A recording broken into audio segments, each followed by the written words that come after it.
Boa noite, sejam muito bem-vindos a mais uma edição do Burke Nocaute, o seu jornal conservador aqui do Burke Instituto. Eu sou o Diego Rosa, ao meu lado, o nosso comentarista e editor, Pedro Henrique. Boa noite, Pedro. Salve, galera, como é que vocês estão? Tudo bem? Então, antes da gente já começar a ir às notícias, né, as principais destaques do fim de semana, você já vai se inscrever no canal porque eu tô pedindo, entendeu? Então você vai aí, se inscreva, ativa o sininho e também... O que mais que a pessoa tem que fazer? Deixa seu joinha. Deixa seu joinha e manda aí o link da transmissão para todos os seus amigos, tá ok? Pode mandar naquele grupo do WhatsApp que sua mulher não pode saber que você tem. Pode mandar para todo mundo. Pode mandar para todo mundo porque a gente precisa do seu apoio para fazer esse programa crescer. Pedro, vamos começar falando então agora já de Mourão, porque parece aí que ele deu a entender, na verdade, que o Congresso deve discutir aí uma reforma política em breve, porque de acordo com ele, o ideal seria que existissem apenas 5 a 7 partidos. O vice-presidente da República disse também lá no Rio de Janeiro que a reforma da Previdência já está encaminhada, mas que daqui a 5, 6 anos ela terá que ser discutida, porque no entender dele, nós teremos uma reforma boa, mas não uma reforma ótima. O que podemos comentar sobre essa declaração de Mourão? Bom, ele está aproximar-se do ideal. Na verdade, o Brasil ele não precisa de vários espectros políticos e isso não significa não ser democrático. A gente precisaria basicamente de duas visões antagônicas e só. E dentro dessas visões antagônicas teria suas subdivisões, como é, por exemplo, hoje nos Estados Unidos. Os democratas, dentro dos democratas tem os esquerdistas de fato, as pessoas que são fortemente de esquerda, e existe aquele que a gente chamaria no Brasil de centrão, porque se comunam muito mais com a esquerda lá. Então, assim, as diferenças que nós vemos hoje em cada partido dentro do espectro político brasileiro, lá também existe, mas dentro de um só partido. E lá eles debatem entre si para eleger uma pessoa que vai galgar os cargos políticos, principalmente o de presidente. Esse para mim seria o ideal, porque você acabaria com a dubiedade na hora do voto. A pessoa que votaria saberia exatamente no tipo de ideologia que estaria colocando, sem ter distorções, como por exemplo acontecia no Brasil, que até pouco tempo atrás o PSDB era de direita, né? A jornalista da Jovem Pan, a Marina Manteiga, ela declaradamente votou no Haddad para presidente e no João Dória para governador. Exatamente. Então são essas nuances políticas que para muitas pessoas podem ser bobeira, mas na verdade não é. E aqui no Brasil essa gama de partidos, né, que para muita gente significa democracia e que é pluralidade de visões, na verdade não é nada, é um monte de gente que pensa igual. Então assim, nós sabemos quem é de esquerda, é muito difícil, é a grande verdade, que é muito difícil as esquerdas não concordarem entre si em pautas gerais. Então, e a mesma coisa com a direita. Então, assim, nós não precisamos de várias visões políticas. A gente precisa de duas bem definidas e dentro dessas duas, as subdivisões que são caras a cada uma. E só, quando a gente cria grupos demais, a gente cria confusão ao invés de enxugar a máquina pública. Sem falar no Brasil que cada partido tem um fundo partidário enorme, dinheiro público jogado no esgoto. Ponto agora, Pedro, porque o fundo partidário deve aumentar, chegar aí quase nos seus 4 bi, né? Sim. É 3 e uns quebrados, esqueci o número exato agora. Sim. Mas vai aumentar para o próximo ano e isso poderia enxugar o fundo partidário que a gente tanto critica, né? Na verdade eu não sei se vai enxugar, muita gente talvez possa até somar, né? Mas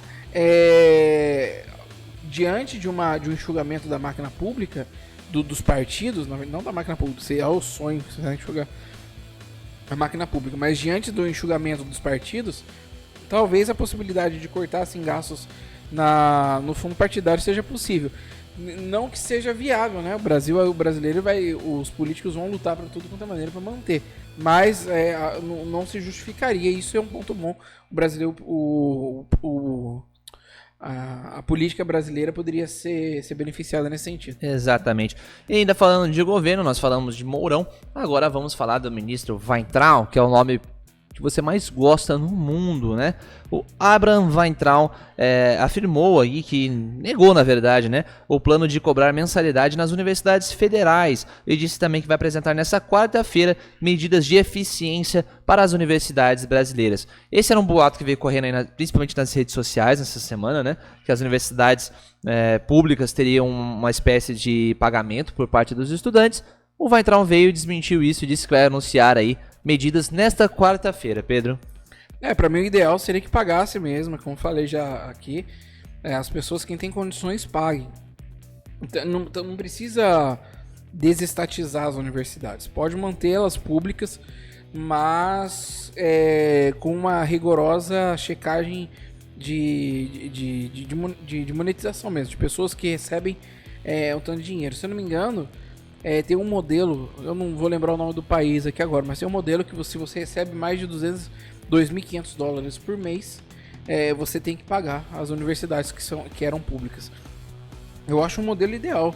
Se você mantém a mesma universidade com o mesmo grau de ensino, mas você torna ela justa, né? Então não é justo hoje, por exemplo, um filhinho de papai que tem uma mesada de 7 mil por mês fazer uma universidade pública, porque ele não precisa fazer uma universidade gratuita, ele não precisa, simplesmente assim, a não ser que ganhe bolsa por seus méritos, etc. Mas ele estudar de graça, com o Estado bancando um cara cuja família tem um dinheiro de dar uma mesada de 7 mil reais por mês, e não vai dizer que é pouco, é muitas pessoas. Quem faz um poliedro da vida aqui em São José dos Campos, quem faz um objetivo da vida, é tudo menos pobre. Então assim, quem tem condições deveria pagar.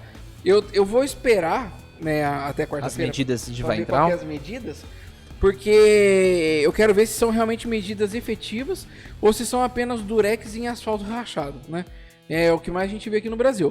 Se for colocar durex em asfalto rachado, eu já logo vou falar para vocês que até Lula e Dilma já fizeram. Então, não adianta, tem que ser medidas efetivas de fato. Vamos esperar que estancar a sangria. Vamos esperar que venham coisas boas. Exato, aí, né? Vamos esperar. Esse governo precisa acertar algumas coisas do MEC e a gente acredita que o Weintraub consiga ser esse nome dessa vez bem qualificado para tomar essas decisões.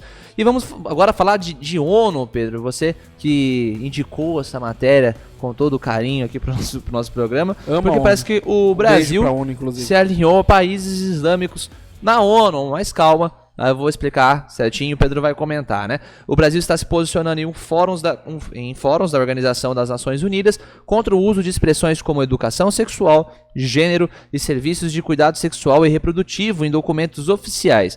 Durante as reuniões da sessão ordinária do Conselho de Direitos Humanos, que começaram no dia 24 de junho e terminaram nessa sexta passada, dia 12, também conhecido como o meu aniversário, o Itamaraty manifestou o desejo de alterar frases que contivessem termos desse tipo. A posição brasileira se alinhou com a de vários países islâmicos e contra a maioria das nações ocidentais. Segundo o Itamaraty, o fortalecimento da família e da defesa da vida motivaram o posicionamento e o alinhamento com as nações islâmicas não é automático, Pedro. Então, uma matéria um quanto confusa logo na sua chamada, mas eu queria saber o que isso de fato significa para o Brasil e para essa reunião da ONU, né? A chamada da Gazeta, falar sério sem Gazeta, que chamadinha, nada a ver, né? Assim, a coisa mais fácil do mundo é você se alinhar em inimigos dentro da ONU, porque os votos são generalizados, você não tá votando em favor de um país ou de outro. Parece que o Brasil foi lá e falou assim, deixa eu ajudar os países islâmicos aqui. Quem sabe fazer o que a chamada sugere, né? Quem sabe fazer uma bombinha e ajudar a explodir alguém em Paris. Não é desse jeito, né? O conteúdo é totalmente outro. Então, explicitamente infeliz quem fez essa matéria, principalmente o título, né? A questão é o seguinte, o Brasil, a gente chegou a falar aqui no Berkeley Knockout, o Brasil, o Itamaraty, na verdade, mas em nome do Brasil, está tomando uma posição verdadeiramente conservadora na política externa. Acabou a idiotice, acabou aquela palermada de o Brasil simplesmente ficar fazendo 5 a cabeça na ONU. Agora o Brasil é ativo, ele propõe e impõe as ideias que ele traz do seu povo. Então o Brasil não está mais endossando a ideologia de gênero. Isso se torna muito claro quando a Maria Nazaré, que é a diplomata permanente lá na ONU, em nome do Brasil, num discurso disse que pro Brasil, gênero é sinônimo de sexo biológico.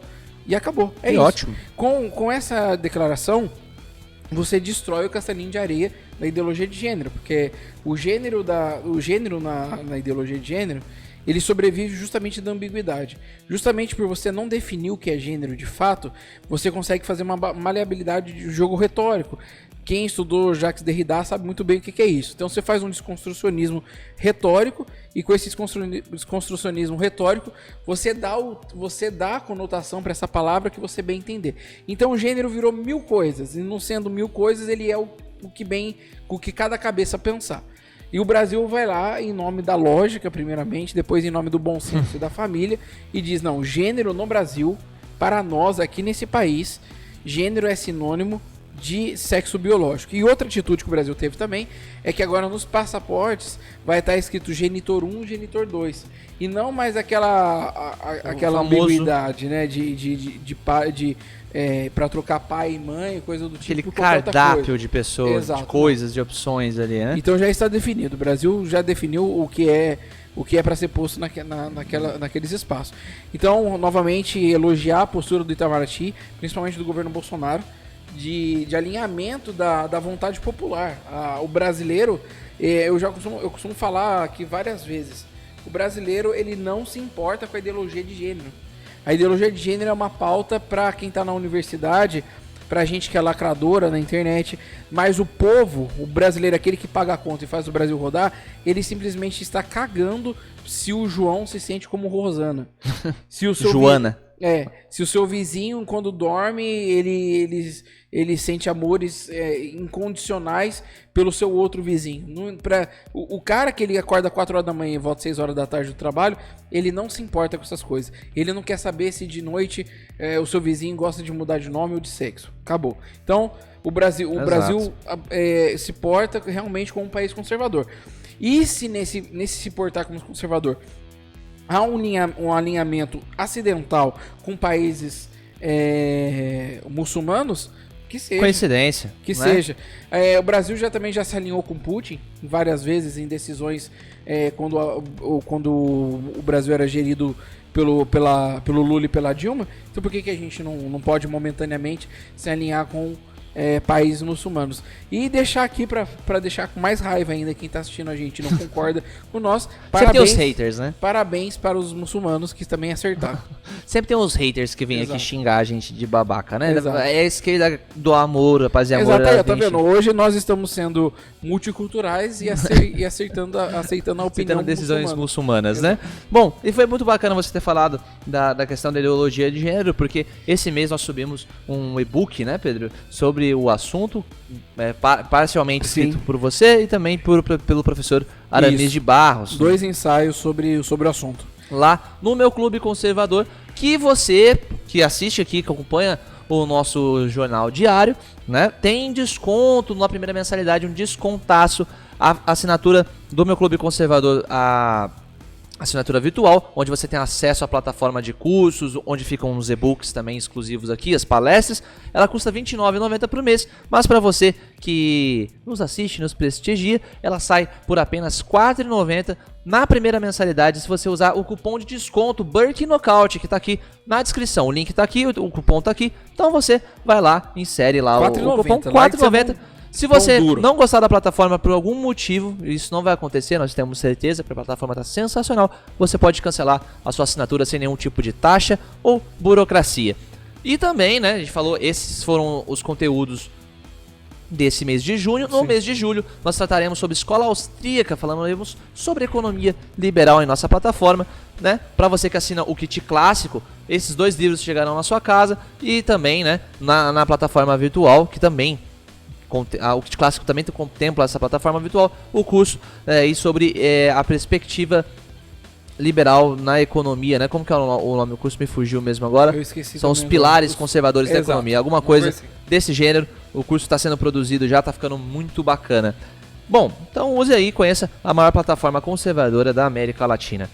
Bom, Pedro, ainda falando sobre algumas questões ideológicas, voltaremos a falar do Facebook, que todos nós já sabemos que é uma rede social nada democrática, que censura opiniões mais conservadoras, mas parece que o Mark Zuckerberg, né, durante um evento realizado aí no mês passado, declarou que países deveriam policiar os tipos de publicidade permitidas nas mídias sociais. Nesse contexto, ele relatou que o Facebook procurou o governo irlandês para informar que ativistas pró-vida dos Estados Unidos estavam apoiando não ao aborto na Irlanda, como se isso fosse algum crime, e que se os ativistas pró-aborto não estivessem fazendo exatamente a mesma coisa em defesa da sua pauta abortista. Ou seja, em tese, o Zuckerberg aí se orgulha de bloquear anúncios pró-vida, Pedro.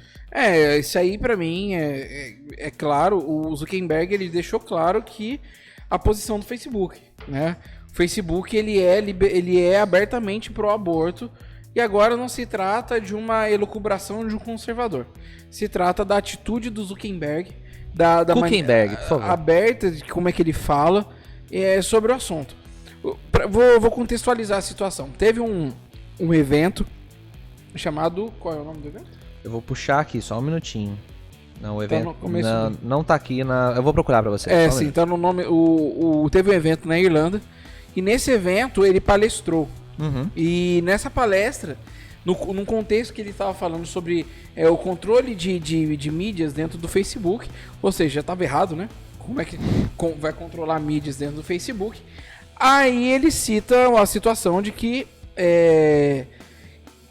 Por ocasião da votação de liberação do aborto na Irlanda, ele denunciou o governo que havia ativistas pró-vida dos Estados Unidos ajudando as ativistas pró-vida da Irlanda. Como se isso fosse um crime assim horrendo. Absurdo. Como se a gente estivesse falando de tráfico de órgãos ou de crianças. Não, tá falando de exposição de ideias e de organização retórica da exposição das ideias. Totalmente normal e nenhum problema quanto a isso. A exposição de ideias, se tornar um crime, a gente já não tá mais dentro de uma democracia. O nome do evento, Pedro, Aspen Ideas Festival. Exatamente, isso mesmo.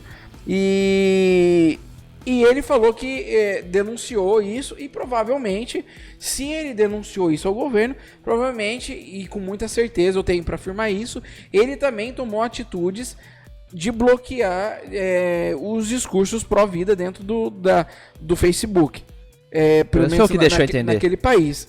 Não só deixou entender, como houve relatos, né? O próprio Ted Cruz, se não me engano, há um mês atrás, convocou ele novamente para o Senado. Ted Cruz foi aquele que jantou ele aquela outra vez, exato, né? E jantou de novo e novamente falou sobre isso. Lembrar também que o Facebook é a rede social cuja sua executiva, uma das maiores executivas do Facebook, doou 2 milhões do próprio bolso para a Planned Parenthood, que é a indústria do aborto no mundo. Então, assim, para mim é muito claro a posição institucional. Não se trata de posição pessoal do Zuckerberg. Se trata de uma posição oficial da instituição. A instituição Facebook é pró-aborto e boicota quem é pró-vida. Vou repetir de novo, isso para ficar declarado. O YouTube vai desmonetizar novamente a gente, mas fazer o quê? Ônus do ofício. O Facebook é pró-aborto e eu estou afirmando isso, eu não tô fazendo elucubração. Eu tô falando que o Facebook é pró-aborto e boicota discursos pró-vida. É isso mesmo que eu tô falando.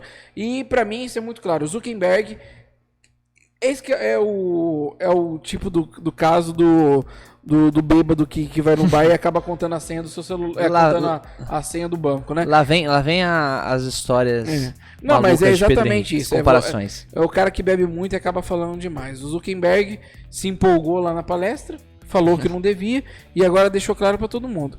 O Facebook é pró-aborto e boicota opiniões pró-vida. Na verdade, eu já falei que quanto antes os conservadores saírem do Facebook, melhor é. O problema é que há um grande monopólio, né? Isso acontece também... Você sai do Facebook, tem o Twitter, o Instagram, é tudo da mesma rede. YouTube, aqui onde a gente está, acontece no Google, acontece em todos os lugares. Infelizmente, as grandes empresas estão mancomunadas em favor do aborto. Bom, então vamos agora falar da notícia mais bizarra do final de semana, que sem dúvida foi um empurrão sofrido pelo padre Marcelo Rossi durante o acampamento PHN, né? Se você não viu, o padre Marcelo Rossi estava lá celebrando uma missa no acampamento da Canção Nova PHN, né? Você que é católico já deve ter ido no PHN também. Eu também frequentei bastante. Tava lá acontecendo o evento, uma senhora, uma mulher subiu no altar e empurrou ele pelas costas, e o altar ali é bem alto, né? Ele sofreu a queda, até brinquei com o Pedro aqui na hora do almoço, ainda bem que não foi o Padre Jonas, porque senão com certeza o estrago teria sido melhor. O fato é que o Padre Marcelo Rossi caiu, o vídeo viralizou na internet, ele voltou a celebrar a missa e ele disse que não vai registrar Ele não registrou o BO. O BO dele é a Bíblia e a oração. BO. Foi a brincadeira que ele fez ali.